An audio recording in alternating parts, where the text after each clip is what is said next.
समझ में आता है क्या बता रहा हूँ? क्योंकि इसको समझना बहुत जरूरी है, और जब तक ये समझ में नहीं आएगा जब तक कुछ होने वाला है नहीं।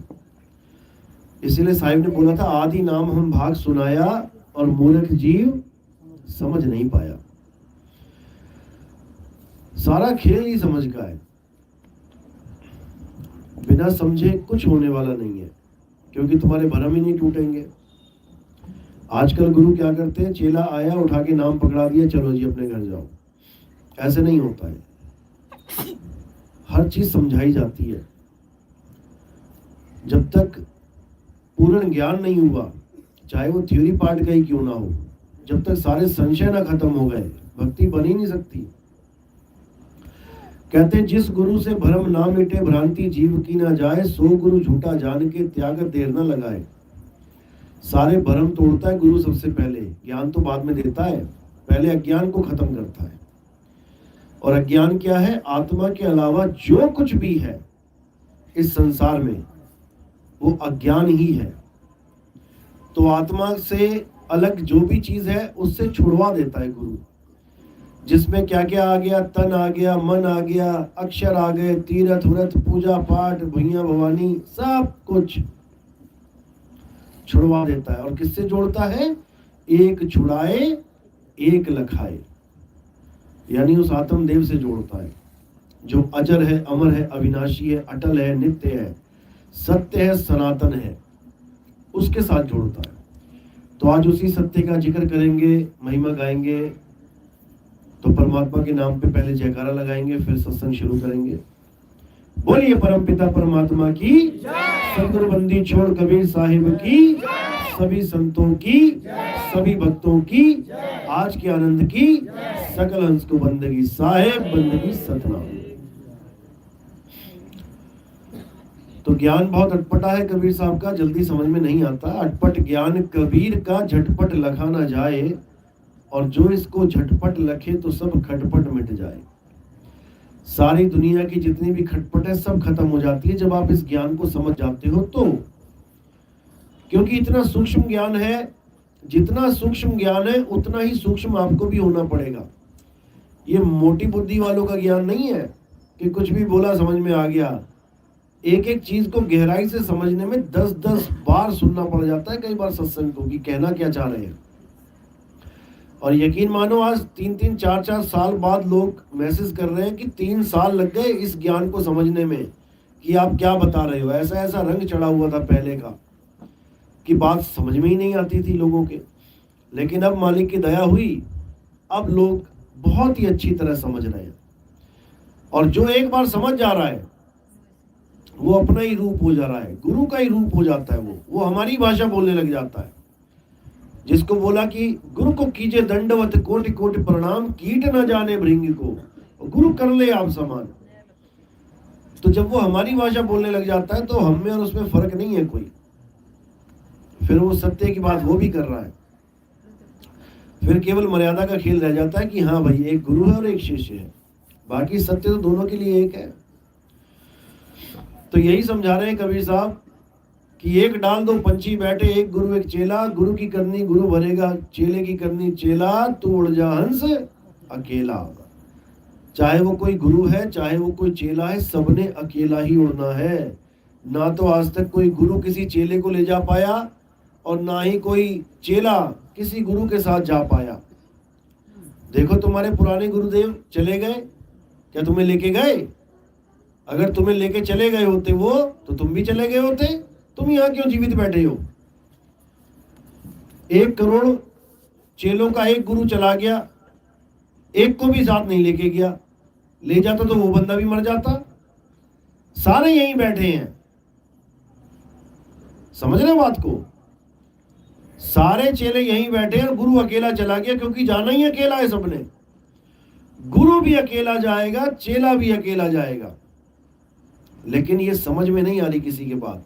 लोग सोच के बैठे गुरुजी पार कर देंगे, गुरुजी पार नहीं कर पाएंगे। गुरुजी तुम्हें भेद बताएंगे पार कैसे होना है। पार तुम्ही ने होना है। भव सागर में सबने अकेले अकेले तैर के निकलना है, कोई किसी का साथ देने वाला नहीं है। लेकिन हाँ, बिना गुरु के आपको वो भेद समझ में नहीं आ सकता, वो रास्ता पता ही नहीं लग सकता। इसलिए गुरु की महानता गाई है, परमात्मा से भी बड़ा बोला गया गुरु को। यहां तक बोल दिया, गुरु गोविंद दोनों खड़े काके लागू पाए, और बलिहारी वाह उस गुरु की जिन गोविंदियों लिखा है।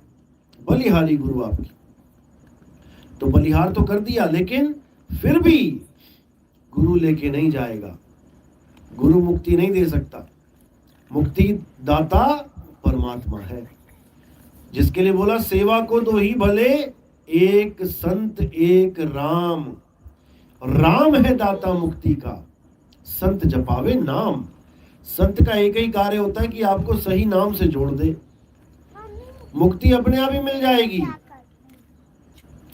लोहे को रास्ता बता दिया कि चुंबक कहाँ लगी है, चिपक वो खुद ही जाएगा जाके, गुरु नहीं चिपकाएगा जाके उसको। बस लोहे को पता लग जाए कि चुंबक है कहाँ, और वो रास्ता बताने वाले को गुरु कहते हैं। जैसे ही लोहा चुंबक के पास पहुंचेगा खुद ही चिपक जाएगा, लेकिन पहुंचे तो सही। इसी को साहिब कह रहे हैं, लोह चुंबक की प्रीत ज्यों लोह को लेती उठाए, और ऐसा शब्द कबीर का काल से लेती छुड़ाए। शब्द छुड़ाएगा काल से। कोई गलतफहमी में ना रहे कि कोई गुरुजी आएंगे तुम्हें बेड़ा पार करने तुम्हारा। शब्द गुरु ही छुड़ाएगा काल से, वही परमात्मा है। लेकिन लोगों को समझ में नहीं आ रहा, लोग गुरु डम में फंस चुके हैं और गुरु फंसाने वाले बैठे हैं। कोई स्पष्टवादी दिख ही नहीं रहा कहीं भी, सब चेले को उलझाने में लगे हैं कि बेटा एक कदम भी मेरे से अलग तूने चला तो तू मारा गया, काल खा जाएगा तुझे। ये बिल्कुल गुरुडमवाद है। ये गुरु तो चेले को इतना फ्री कर देता है कि बेटा किसी से डरने की जरूरत नहीं है, कोई काल वाल तेरा कुछ नहीं बिगाड़ पाएगा, बस तू मेरे बताए रास्ते पे चल। जिसको बिल्कुल स्पष्ट साहिब ने बोल रखा है कि गुरु राह बताएगा, चेला उस राह पे चलेगा, उस चेले को कोई पकड़ ही नहीं सकता। नलनी के सुगना तुम्हें कौन पकड़ी, कोई पकड़ ही नहीं सकता। लेकिन गुरु से मार्ग लेना पड़ेगा, गुरु मार्ग बताएगा तब चेला उस मार्ग पे चलेगा और उसको प्राप्ति होगी। नहीं तो भूल जाए कि कभी परमात्मा मिल सकता है। परमात्मा के नाम पे सारी उम्र मंत्र जपता रहे, पूजा पाठ करता रहे, भगवान के नाम लेता रहे, देवी देवताओं की पूजा करता रहे, मंदिर मस्जिद गुरुद्वारे जाता रहे, लेकिन वो उस भेद को कभी प्राप्त नहीं कर पाएगा जिससे मुक्ति होगी, जिससे मोक्ष होगा। वो भेद केवल भेदी गुरु ही बता सकता है। इसलिए बोला गया है कि वस्तु कहीं ढूंढे कहीं कैसे लागे हाथ, गुप्त वस्तु तब मिले जब भेदी लीजिए साथ। भेदी लीना साथ में और दीनी वस्तु लखाए, कोटि जन्म का पंथ था पल में पहुंचा जाए। वस्तु का लखाव कराना है, वस्तु का, लेकिन लोग समझ ही नहीं पा रहे हैं। लोग नाम समझ के बैठ गए हैं कि गुरुजी नाम देंगे हम जपेंगे मुक्ति हो जाएगी। नाम जपने से मुक्ति नहीं होगी। नाम किसका जप रहे हो, उस वस्तु को पाने से मुक्ति होगी। प्यास लगी तो पानी पानी जप के गला गीला नहीं होगा। किस वस्तु का नाम जप रहे हो, उस वस्तु को पीने से गला गीला होगा। लेकिन नहीं समझ पा रहा है कोई। 90% जितने आश्रम भरे पड़े हैं संगत से, ये सब नाम जाप वाले ही हैं। और उसमें से कुछ % ऐसे हैं जो नाम जाप नहीं देते हैं, वो ध्यान में गड़बड़ करवा देते हैं। मंत्र नहीं देंगे कोई भी, लेकिन ध्यान गलत जगह लगवा देंगे। कोई नाक पे ध्यान लगा रहा है 20-20 साल, 25-25, 50-50 साल नाक को देख रहा है, और देखते देखते आंखें महंगी हो गई, उसकी आंखें खराब हो गई, लेकिन परमात्मा नहीं मिल रहा है। कोई श्वासों पे, नाभि पे ध्यान लगवा दे रहा है, कोई गुदा चक्र पे ध्यान लगवा दे रहा है, कोई आज्ञा चक्र पे ध्यान लगवा दे रहा है, कोई हृदय में ध्यान लगवा दे रहा है। तो ध्यान भी गलत जगह लगाने वाले गुरु बैठे हुए हैं। जबकि ध्यान करना कहाँ है, अपने आत्म स्वरूप को ध्याना है। काया को नहीं ध्याना है, काया के अंगों को नहीं ध्याना है। ये श्वास, ये नाभि, ये त्रिकुटी, ये नाग, ये सब काया के ही अंग है। ध्याना किसको है? आत्मदेव को ध्याना है, जो कभी जन्मता और मरता ही नहीं है, उसको सिमरना है। एको सिमरो नानका, जो जल थल रहा समाये, वाही को क्यों सिमरिए, जम्मे थे मर जाए। जो पैदा हो रहा है यानी काया, और मर रहा है जो काया, उस काया को क्या ध्या रहे हो? उसको ध्याओ जो आत्मदेव अविनाशी है, अटल है, अडोल है, अबोल है, अकह है, अनाम है, नियक्षर निज नाम है। उसको ध्याओ, फिर देखो क्या होता है। लेकिन उसका भेद बताने वाला कोई नहीं मिल रहा। तो मदन साहब क्या कह रहे हैं? सोई गुरु पूरा कहावे, जो दो अक्षर का भेद बतावे, एक छुड़ावे एक लखावे, तब प्राणी निज घर को जावे। ऐसा गुरु ढूंढ लो भाई, जो एक छुड़ावे, ये मुंह से बोलने वाले सारे अक्षर छुड़वा देवे, ये मंत्र जंतर तंत्र छुड़वा देवे, ये 52 अक्षर छुड़वा देवे, ये हिंदी पंजाबी उर्दू भाषाओं के अक्षर छुड़वा देवे, और क्या लखावे? एक लखावे, तुम्हारा सत्य स्वरूप, तुम्हारा आत्म स्वरूप लखा देवे। वही तुम्हारा शुद्ध चैतन्य आत्म स्वरूप परमात्मा कहलाता है। अभी लोगों को इतना भी नहीं पता है। लोग आत्मा और परमात्मा को अलग अलग माने बैठे हैं, जबकि आत्मा परमात्मा दो नहीं है, जीव और परमात्मा दो है। लोगों को यही नहीं समझ में आ रहा कि जीव आत्मा और शुद्ध चैतन्य स्वरूप आत्मा में फर्क क्या है, यही नहीं समझ में आ रहा। तो साहिब क्या कह रहे हैं? जीव अलग है और आत्मा अलग है।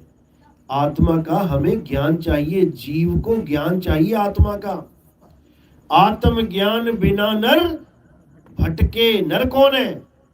नर जीव है। और कौन सा ज्ञान चाहिए उस जीव को? आत्मज्ञान।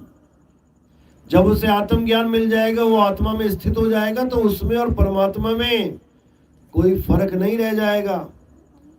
जिसको बोला कोटि तो ब्रह्मा भय, कोटि भय ईश, और साहिब तेरी बंदगी से जीव बने जगदीश। ये समझ में नहीं आ रहा किसी की, इसीलिए द्वैतवाद में पड़े हुए हैं। आत्मा से परे परमात्मा है, ऐसा बोलने वाले भी हैं लोग, जबकि ये महा झूठ है। जीव से परे आत्मा है, और आत्मा में स्थित हो जाना ही परमात्मा अवस्था है। आत्मा में स्थित तो हो पहले, काया को छोड़ के आत्मा में स्थित होना, उतने समय के लिए आत्मा परमात्मा में कोई भेद नहीं रह जाता। लेकिन इसको समझना बहुत मुश्किल है। तो साहिब भी, गुरु नानक देव साहब कह रहे हैं कि आत्मा परमात्मा एको करे, अंतर की दुविधा अंतर मरे। गुरु ऐसा चाहिए जो आत्मा परमात्मा को एक कर दे, भेद ना रखे उनमें, तब समझो कि कल्याण होगा, नहीं तो नहीं होगा। जिसके लिए साहिब ने बोला है, सत्य स्वरूपी नाम साहिब का, सो निज नाम हमारा। जो तेरा नाम है वही मेरा नाम है। मैं और तू दो है ही नहीं। ये तो माया ने ऐसा पर्दा लगा दिया कि हम और वो दो हो गए गलती से, अज्ञानता में। यही रविदास जी कह रहे, तो ही मोही मोही तो ही अंतर कैसा। जब वेदी गुरु मिल जाता है, वो दो को एक कर देता है। अभी एक नहीं हो, अभी दो बने बैठे हो। तो साहिब कह रहे, एक कहूं तो है नहीं और दो कहूं तो गारी। अभी एक नहीं हो आप, अभी दो हो। खुद से ही खुद से जुदा हुए बैठे हो। जब खुद से ही जुदा हो गए तो खुदा कैसे होगे? एक कुत्ता कमरे में चला गया, शीशा लगाए, एक होता वो अभी एक नहीं है कमरे में अकेला, लेकिन शीशा लगाए भरमवश, अब दो मान रहा है अपने को और भौंक रहा है खूब। भौंक किस पे रहा है? अपने स्वरूप पे भौंक रहा है, अपने प्रतिबिंब पे। जब भौंक भौंक के मर जाएगा तो कुछ पल्ले नहीं रहेगा। अब उसे भेदी गुरु चाहिए जो दो से एक करवा दे। इसीलिए बोला एक कहूं तो है नहीं, कुत्ता एक नहीं है उस कमरे में, है तो एक ही, लेकिन अज्ञानतावश दो मान बैठा है, जैसे अभी हम दो हुए बैठे हैं। एक कहूं तो है नहीं, दो कहूं तो गारी। जब प्राप्ति हो जाएगी और फिर कोई कहे कि मैं और परमात्मा अलग अलग हैं, आत्मा से अलग परमात्मा कोई और है, तो कहते गाली के समान है ये। एक कहूं तो है नहीं, दो कहूं तो गाली, और जैसा है तैसा कहूं, कहे कबीर विचारी। जैसी अवस्था जिसकी है मैं वैसा ही ज्ञान करता हूं, वही चीज बताता हूं उसके बारे में। तो ये भेद की बातें हैं, ये तब समझ में आती है जब आप भक्ति करते हो।